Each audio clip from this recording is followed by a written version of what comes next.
यानंतर द्वितीय क्रमांक आहेत माऊली स्वयंसहायता बचत गट विक्रमगड, तालुका विक्रमगड, स्टॉल नंबर 28। विविध प्रकारच्या अगरबत्ती व धूप, अगरबत्ती आणि धूप यांची चांगल्या प्रकारे मांडणी करून द्वितीय क्रमांक प्राप्त करणारा हा तालुका।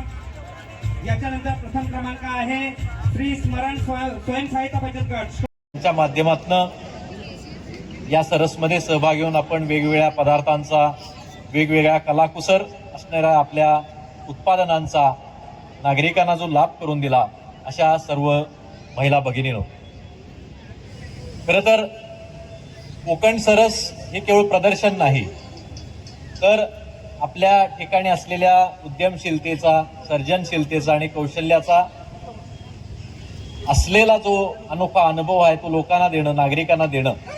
आणि म्हणून आपण नेहमी पालघर परिसरात करतो, तर हे विभागीय सरस हे इथं व्हावं आणि म्हणून आपण हे इथं आयोजित केलं आणि अभूतपूर्व असा प्रतिसाद मिळाला। जागा निवडीत सुद्धा आमचे 2-3 दिवस गेले, पण ही जी जागा मध्यवर्ती मिळाली, 6 एकराचा एकत्र प्लॉट, त्यात आतच सगळं पार्किंग, त्यामुळे ट्रॅफिकची काही अडचण होत नाही, असं सुंदर नियोजन इथं झालं। आणि त्यामुळं ह्या सगळ्या मागे महापालिकेचे महत्वाचा रोल आहे। स्वतः आयुक्त महोदयांनी, आणि आमची पूर्वी चर्चा झाली होती की हे सरस कुठं भरवायचं, त्यावेळेला आयुक्त साहेब म्हणाले की नाही, विरारमध्येच भराव, विभागीय आयुक्तांचं म्हणणं होतंच, आणि मग त्यांचं हट्ट आणि हे एकत्रित यश आलं। त्यांनी आपल्या सर्व यंत्रणेला इथं सूचना दिल्या, खास करून आमचे पाचांगे साहेब असतील, कुलकर्णी साहेब असतील, अग्निशमकचे मोरे साहेब असतील, कचरा व्यवस्थापनची, घनकचरा व्यवस्थापनची पूर्ण टीम असेल, देशपांडे मॅडम आहेत, खास करून अपर आयुक्त हिरवाडे साहेब, अपर आयुक्त सावंत साहेब, ही सगळी मंडळी हिरिरीनं यात सहभागी झाली आणि एक चांगलं प्रदर्शन आपल्या इथं झालं। आमचे 100 बचत गट हे जिल्हा, विभागीय किंवा जिल्हा स्तराच्या याला असतात, पण खास करून शहरी गटांना एकत्रित करायची कधी संधी आलेली नव्हती। मुद्दाम मी महापालिकेच्या अधिकाऱ्यांना सांगेन की मी डायरेक्टर म्युन्सिपल ऍडमिनिस्ट्रेशन असताना या सगळ्या एन्युएलएमचा मिशन डायरेक्टर होतो, त्यावेळेला माझ्याकडे राज्यातले 1,11,000 गट होते।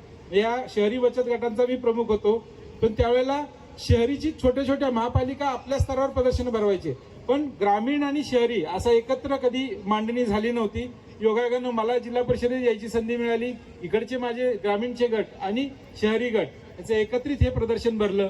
हा पायंडा महाराष्ट्रात पहिल्यांदा पडला आणि इथून पुढं आपली विक्री पाहून इतर महापालिका आणि इतर शहरं, इतर गावं, इतर जिल्हे हे फॉलो करतील आणि त्या शहरी गटांना सुद्धा एक मोठं व्यासपीठ मिळेल, जिल्हा स्तरावर त्यांच्या विक्रीला संधी मिळेल।